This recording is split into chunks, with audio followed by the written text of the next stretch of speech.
Okay guys, let's start using the key light effect. The key light effect will allow you to remove the green if you like, or any other color including your face, and then you will have a transparent background instead.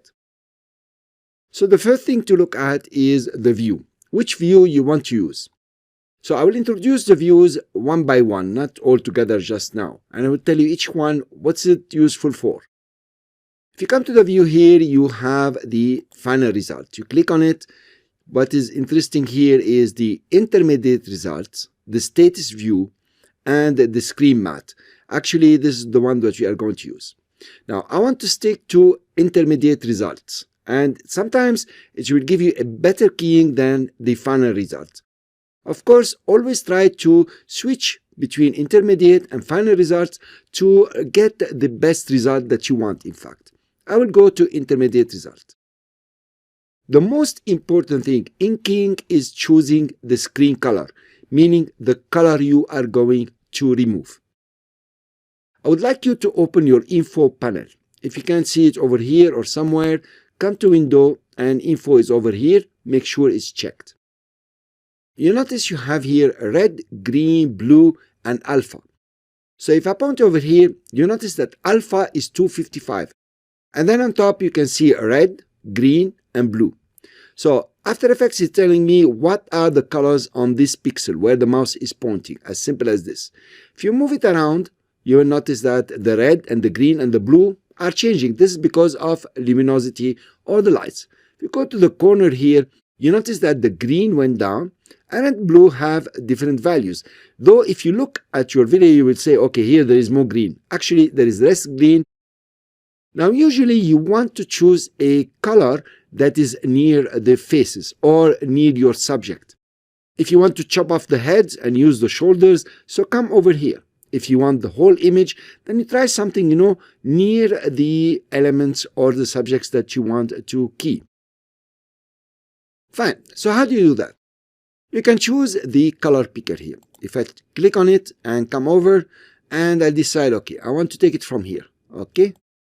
You notice that the color I have chosen, which is this one, if you click on it, you can come and play with it if you like. Okay. It has been keyed out, meaning it has been removed. Then I have certain things that I need to work on. Maybe here is not very correct. Let's say I will undo this one and go and pick a color. Okay, just from here. Let's say from here. Now, is this the best color to pick? How would you know? Well, the only way to do is to go back, click on it, and After Effects, unlike Premiere Pro, will not go back to the clean screen. So you have to undo and then click on the pick whipper and change. Okay, now let me take this color and so on. So it's a bit tedious. I'll show you here a method that is very practical for you to choose the best key possible or the best color possible. Okay, let's go to the layer over here and double click on the layer. Now you notice you have the layer. Usually for you, maybe it will open just over here. Now you have the layer panel and the composition panel. Cool. Let's take the layer panel and drop it just over here and make some good spacing so we can see both of them. Within the layer panel, please try to choose none. Do not choose Keylight 1.2. Choose none. You don't want any effect to be on the layer itself. Though the effect will be applied on the layer, but now you don't want to see that. Then you go for the color picker. Come to the layer and point somewhere and press Alt, the Alt key or the Option key on the Mac. You notice that wherever you are pointing before pressing Alt, it has taken the color, and you can see here that some colors have been removed. But actually, you don't see exactly how is the transparency for the background. So the best way to do that, I press Escape to go back to normal, is to choose a different view. For example, if you go now to the status view, that's the first view you want to use.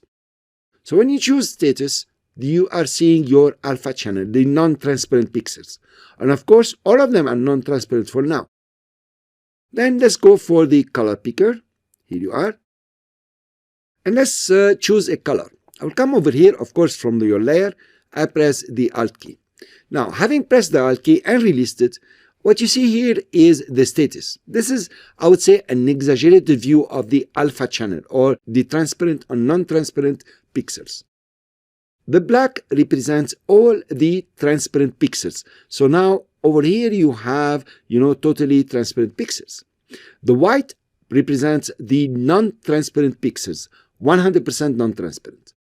In status, the gray color represents a certain percentage of non-transparency, meaning it could be 10% non-transparent or 90% non-transparent. It's all represented by the gray color, because later on we will see another view, which is the screen matte, which is a bit different. Let's go back to status, and let's take the color picker and go just over here. I press Alt.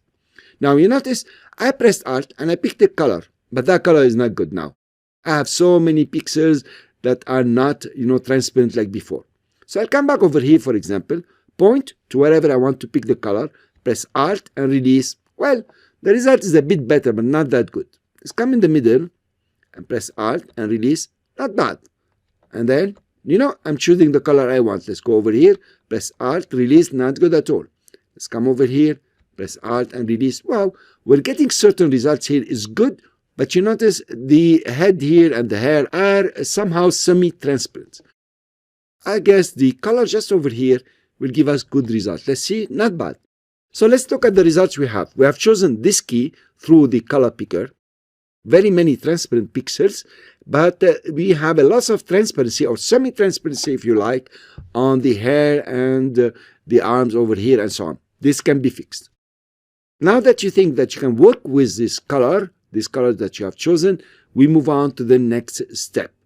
So this is basically how to select your color. Open the layer and start using the Alt key to get the best color possible. Now please, though I got a lot of black here, which means transparent pixels, you need to look at your subject. Now I know from experience and lots of stories that I can make the gray areas, the semi-transparent areas, non-transparent at 100%.